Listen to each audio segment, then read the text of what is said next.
prin târg că albumul tău e cam nasol, că nu o duci prea bine, că portofelul ți-e ca în gol. Nu pot să spun că sunt supărat, de ce să mint? Nici nu-ți imaginezi ce bine mă face să mă simt. Înțelege nimeni niciodată, nu prea te-a iubit. Nu ai fost pe piață, ai fost ușor de înlocuit. Listen man, mă cobor cu greu la nivelul tău, dar trebuie neapărat să-ți spun: ce bine pare că ai luat țeapă, ce bine pare că ai pierdut, că toate hainele ți-au intrat la apă, că nu mai ai nimic din tot ce ai avut. Ce bine pare că ai luat țeapă, ce bine pare că ai pierdut, că toate hainele ți-au intrat la apă, că nu mai ai nimic din tot ce ai avut. Știi tipa aia blondă, sexy, care cică te iubea? Adevărul e că nu prea te suporta. Te întreb de ce nu mai ai prieteni, nu mai ai bani. Și ca să-ți faci asta o să treacă 10 de ani. Să nu te miri că lumea nu te mai salută, motivul este simplu, te-ai dus pe Pluto. Yo, flyere, știu că o să ajung în iad, dar trebuie să-ți spun: ce bine pare că ai luat țeapă, ce bine pare că ai pierdut, că toate hainele ți-au intrat la apă, că nu mai ai nimic din tot ce ai avut.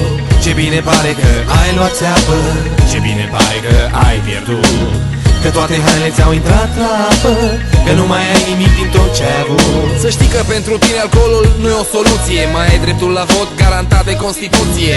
Nu ținem pumnii, nu credem că o să-ți meargă mai bine, tot ce-ți urăm e să apun ziua de mâine. Nu pot să mă abțin deși toți îmi spun că greșesc, problemele tale mă fac să zâmbesc. Ascultă, Vasile, de câte ori trebuie să-ți spun? Încă o dată, bine, îți spun: ce bine pare că ai luat țeapă, ce bine pare că ai pierdut, că toate hainele ți-au intrat la apă, că nu mai ai nimic din tot ce ai avut. Ce bine pare că ai luat țeapă, ce bine pare că ai pierdut, că toate hainele ți-au intrat la apă, că nu mai ai nimic din tot ce ai avut.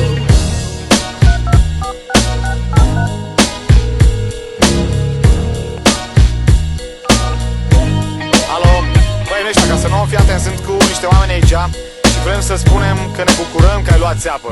Stai că mai e cineva aici, ți-l dau la telefon. Salut, sunt Bogdan. Uite, te-am sunat să spun că pare bine și mie că ai luat țeapă. Uite, îți mai dau pe cineva să vorbească cu tine, ok? Pa!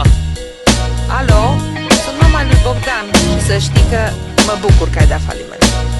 Sărmâna, sunt un copil de pe stradă și sunt fericit că ai necazuri. Ideea e că toată lumea e fericită că ai luat țeapă. Și bineînțeles, eu sunt cel mai fericit că ai luat țeapă. Ce bine pare că ai luat țeapă, ce bine pare că ai pierdut, că toate hainele ți-au intrat la apă, că nu mai ai nimic din tot ce ai avut. Ce bine pare că ai luat țeapă, ce bine pare că ai pierdut, că toate hainele ți-au intrat la apă, că nu mai ai nimic din tot ce ai avut.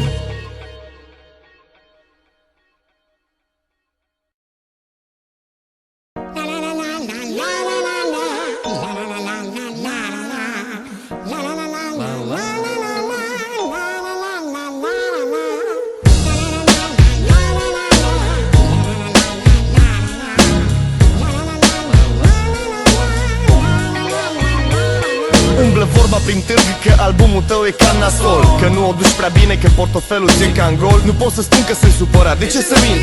Nici nu-ți imaginezi ce bine mă face să mă simt. Înțelege nimeni niciodată, nu prea te-a iubit. Nu ai fost pe piață, ai fost ușor de înlocuit. Listen man, mă cobor cu greu la nivelul tău, dar trebuie neapărat să-ți spun: ce bine pare că ai luat țeapă, ce bine pare că ai pierdut, că toate hainele ți-au intrat la apă, că nu mai ai nimic din tot ce ai avut. Ce bine pare că ai luat țeapă, ce bine pare că ai pierdut, că toate hainele ți-au intrat la apă, că nu mai ai nimic din tot ce ai avut. Știi tipa aia blondă, sexy, care cică te iubea? Adevărul e că nu prea te suporta. Te întreb de ce nu mai ai prieteni, nu mai ai bani. Și ca să-ți faci asta o să treacă 10 de ani. Să nu te miri că lumea nu te mai salută, motivul este simplu, te-ai dus pe Pluto.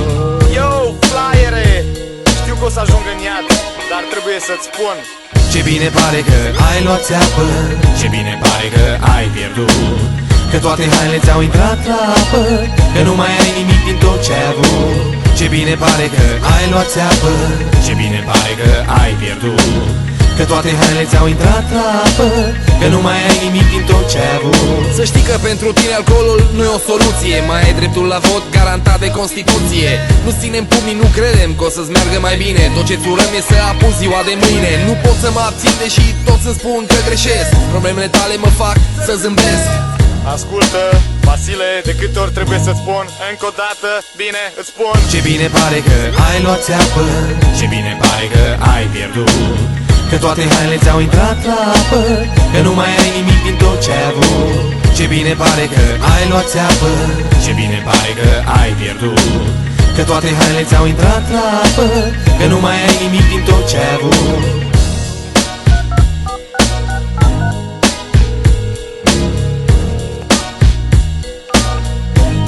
Alo, băi, nu știu, ca să nu fii atent, sunt cu niște oameni aici și vrem să spunem că ne bucurăm că ai luat țeapă. Stai că mai e cineva aici, ți-l dau la telefon. Salut, sunt Bogdan.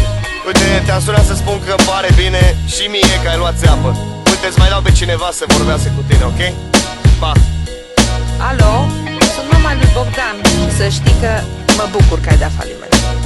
Să rămână, sunt un copil de pe stradă și sunt fericit că ai necazuri.